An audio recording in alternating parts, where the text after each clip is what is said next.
Google search operators. Today, this video is a bit different because we are going to talk about something that is very important, but it's mostly for marketers and people who are conducting research on Google, which is basically everybody, everyone.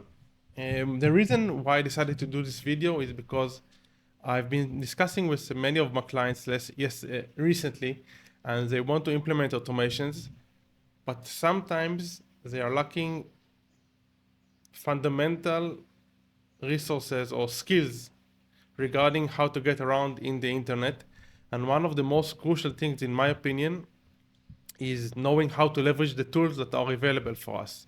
I created a video the other day about the fact that whenever I start working with a new tool, I always make it a point, at least try to make it a point, to invest at least 2 hours in watching beginners tutorials of the tool. And this is because when we create an automation,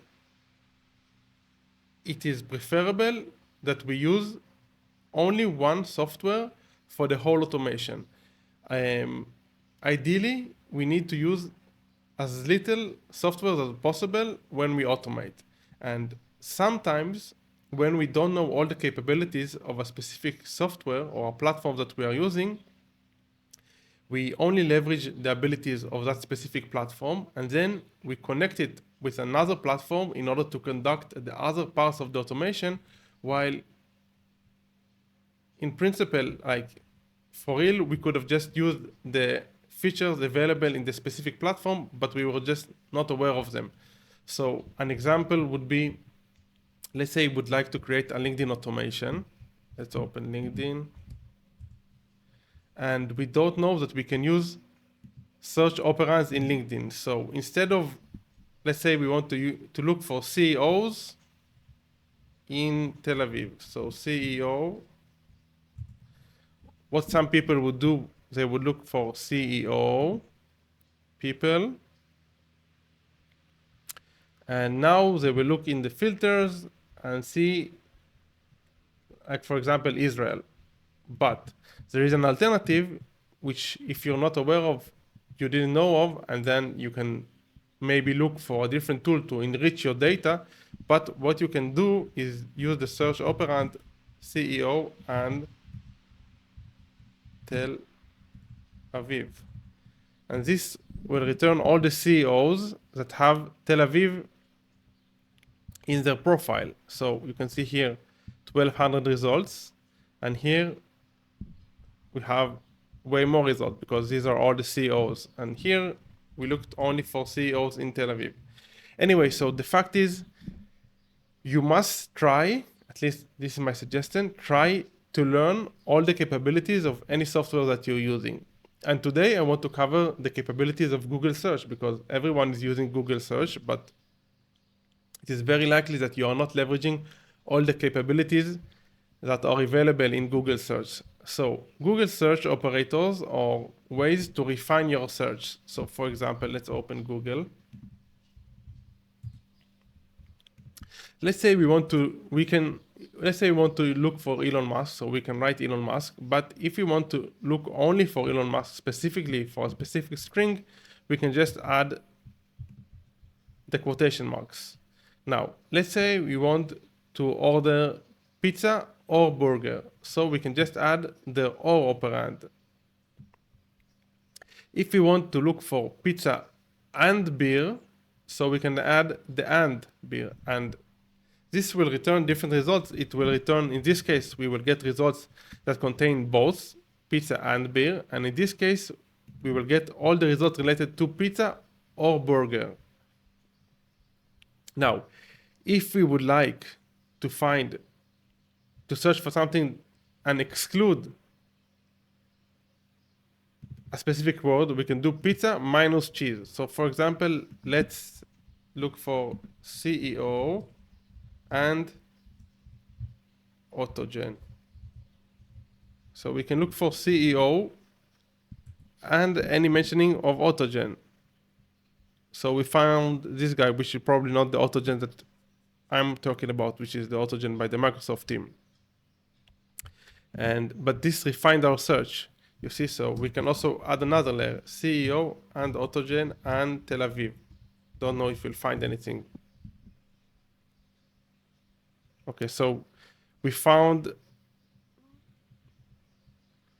this one, this post by a guy on LinkedIn, and he mentioned the word Tel Aviv. He has mentioned the word CEO, and he also had the hashtag Autogen.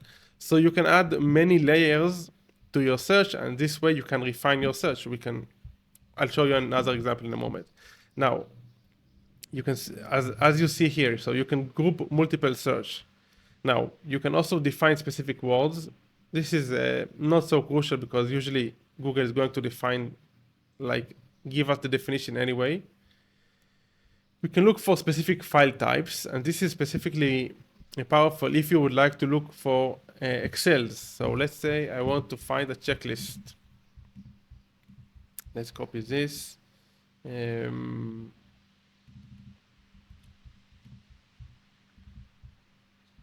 Marketing checklist. Why doesn't it allow me to copy?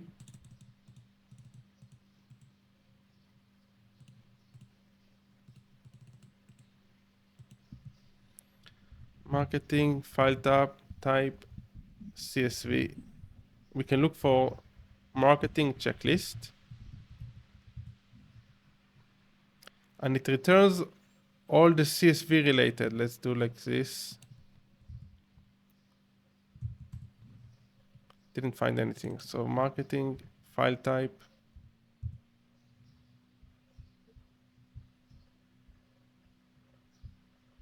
Okay, so we got a few marketing related. This isn't a good example, but maybe checklist doc. And you can see here we got different checklists.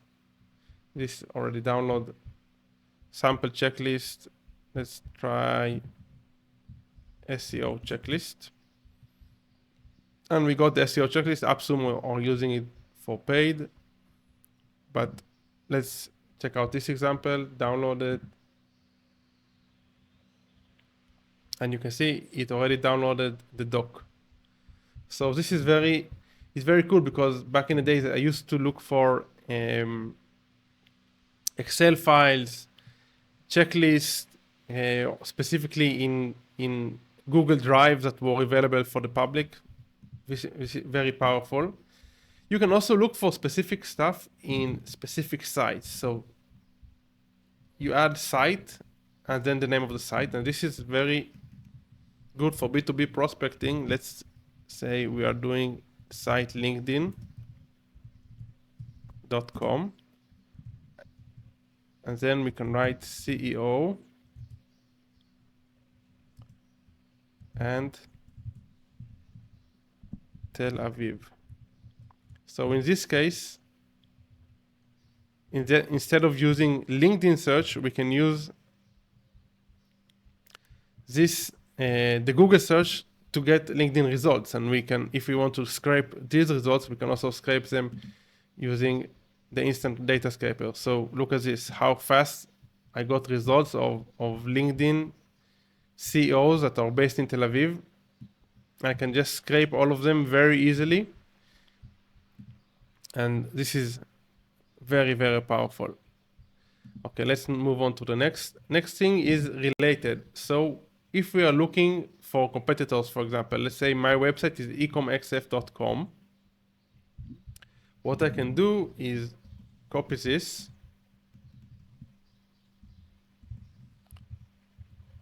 and then I can see all the competitors, ecomxf. Not only the competitors, but anything related to ecomxf. So we have all the pages that are related to me. This is the podcast. This is the podcast that I was on. So this is this basically gives me all the backlinks. Here's my book, my Amazon book, my book on Amazon, Twitter mentioning of myself, a course that I was on, an answer that I gave on Quora. So basically, anything related to ecomxf which is my brand, is listed down here. So this way you can also research your own brand and see all the backlinks and what can people find when they look you up. We have the in title, which search for pages with a particular word in the title tag. So let's say you want to look for specific market, like pages that about marketing strategies. So you can just write in title marketing strategies. You have in URL. So if you're looking for, let's say, discounts and you want only pages that have discount in the URL, so you can do in URL. If you want to look for specific text in a page, so you can do in text growth hacking, for example, and it will give you all the pages that have the text growth hacking in them. You have the weather search operator, which isn't so crucial because basically if you write London weather today, you will get the results. You have the stocks, so you just write stocks and Tesla, and it's going to give you the stock of Tesla. Same with movies, but I just skipped this because it's irrelevant. Map. So you can write map, Grand Canyon. You can also write map. This, I'm not sure. Let's check it out. Marketing. I don't think it will work. Marketing agency, no. So it's, if you want to look for marketing agencies, better just to come to Google Maps, do like this. And if you want to scrape it, I believe you can, yes, you can scrape all the Google Maps just using this. You saw how fast it is. This is amazing. Imagine scraping all these results and then sending them a DM or an email. This is something that I did in the past. I scraped all the results and I had a dynamic field containing all the reviews, like the review numbers, and I wrote for any company that had less than 10 reviews, it automatically wrote, hey, I see that you have less than 10 reviews. This is something that is worth fixing, along with a few other things, marketing related initiatives that I suggest. If you'd like to hop on a call, blah, blah, blah. And if they had like more than 100 reviews, so I wrote, I noticed that you had a ton of reviews. This is a great job. How are your marketing initiatives going on lately? Stuff like this. So very easy to scrape Google Maps and just write something related to the amount of reviews, and this as a layer of personalization. Moving on, before and after. So this is actually very cool as well because you can use Google in order to fetch only pages that were created or indexed or updated lately. So let's go back to Google. I'm not sure if I need to show you this because it's self-explanatory. So Tesla before. So this is all stuff that is older. So 2016, for example, 2011. Wow, this is 13 years ago. And we can also do after. Let's say new stuff. Let's look for new updates.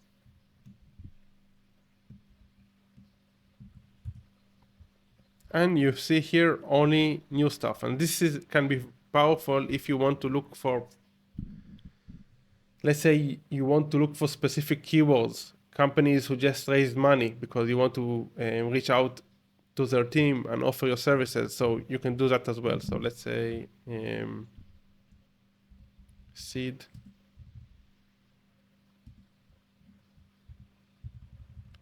Raised.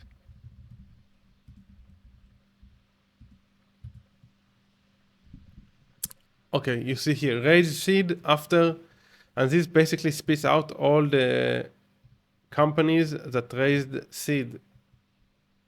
Obviously, I need to refine this so it will return only relevant results, but you can see the idea. You can pretty much, you see here. So these guys raised seed. We have these companies that raised seed money. So this is very powerful once you know how to use this. Let's see if there's anything else. Yeah, so I have here a few more examples of how you can layer different searches, but I feel like I've covered most of it in the video so far. A few ideas that you can do is if you're looking for guest posts, so you can look for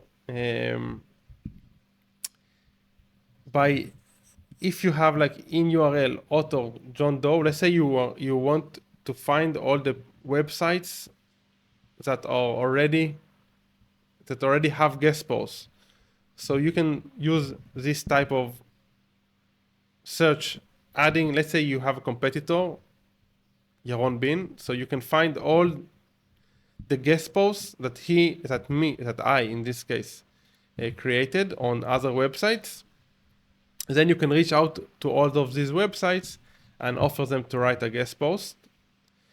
Another thing that you can do, let's say you have a lead magnet and you don't want it to be available for the public and you don't want it to be indexed, so you can just validate this. So basically, write your site name and then write the file type PDF and see if your PDF is available for the public or not. Because many times when you create a lead magnet, you actually create it as a usual page on your website and you think that it is gated, but it is not gated. So keep that in mind. By the way, this is also a powerful way to see the funnels of your competitors. Sometimes the the upsell and the downsell are after the thank you page, and you don't want to buy in order to see the thank you page, but you can easily just go to the search, write their website, and I don't have an example that comes to mind, but you can easily go to their website and just list out site e-commerce. Let's say it's my website, and let's say I have gated content, but if I didn't de-index it, my gated content is also going to be available here. So many times, if you don't want to leave your emails for the lead magnet, or if you don't want to pay in order to see the rest of the funnel, you can just come here, write the site name, and you will find all the pages that your competitor has, even if they are gated, even if they are one-click upsell or downsell or whatever. What else? Internal linking opportunities. So let's say you wrote a blog post and you want to do internal linking. What you can do is write down your name of your website, and if you wrote a blog post about SEO, what you can do is write SEO tips, and Google will return to you all the SEO related articles in your website, and then you can make sure that you do internal linking in your new blog post to the rest of these the blog posts that you already wrote in the past, that they are already indexed in Google. Let's see if there is anything else interesting. Yeah, so if you want to engage in Quora, for example, let's say you want to build backlinks from Quora, so you can come here. So only questions related to coffee or tea. And you can see Quora, coffee or tea. And this way, we can also add a layer of before, after. And this way you can find opportunities of pages that are already ranked high by Quora. And if you are able to find pages that don't have many results, like here, they only have 6 results, and this is ranked high. Obviously, you can use also SEO tool for this, but let's say you don't want to use SEO tool. So you know that you can come here and write something about, like write a good answer, and this will probably increase your exposure because anyone who is looking for coffee or tea in Quora and they come to this page, they will also see your response. Let's see, growth hacking or autogen. What is growth hacking?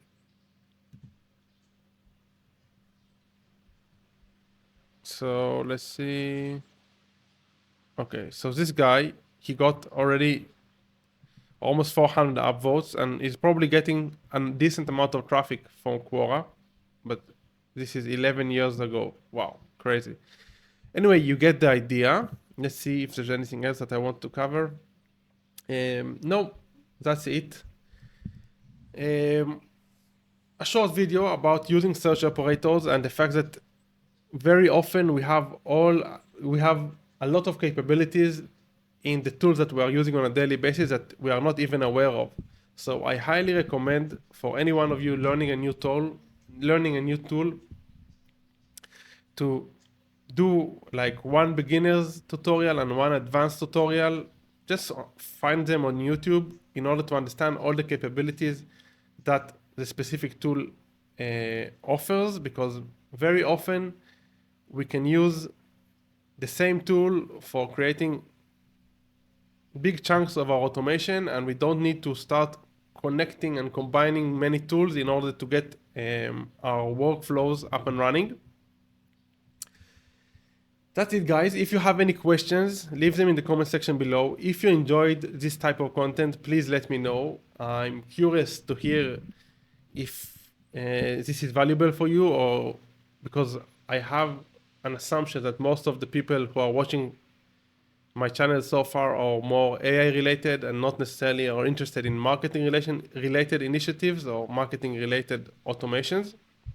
But anyway, I would like to test this hypothesis by asking you if you find this video interesting. Obviously, subscribe to the channel and leave and like if possible. And yeah, I guess that's it.